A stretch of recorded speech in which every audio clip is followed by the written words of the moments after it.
L'injustice envers soi-même. Quand on s'éteint pour que les autres brillent, il existe une injustice dont on parle très peu. Une injustice silencieuse, invisible. Celle que l'on commet contre soi-même. Ce n'est pas l'injustice des autres.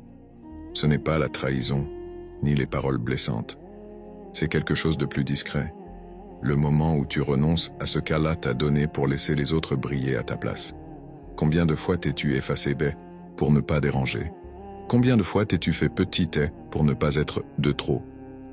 Combien de fois as-tu abandonné ton droit, ta valeur, ta voix, pour maintenir un lien amical, familial ou amoureux? Parfois, ce n'est pas par faiblesse, c'est par bonté, par loyauté, par peur d'être abandonné, par amour. Mais Allah dit, ils se font tort à eux-mêmes.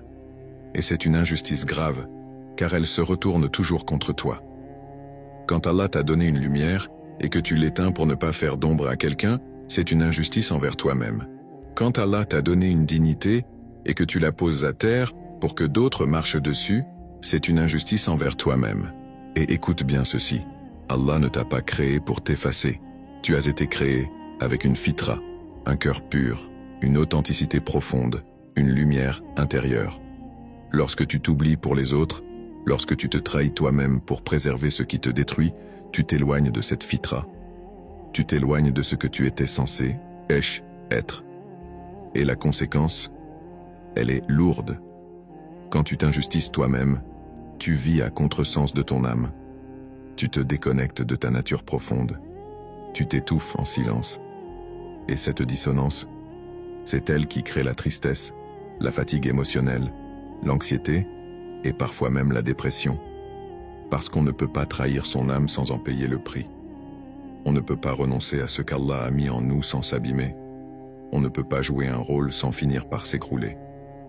L'injustice envers soi-même n'est pas seulement un acte, c'est une lente destruction intérieure, un éloignement de son authenticité, un étouffement de sa fitra. Et écoute ceci avec ton cœur, tu n'es pas venu au monde pour être l'ombre de quelqu'un.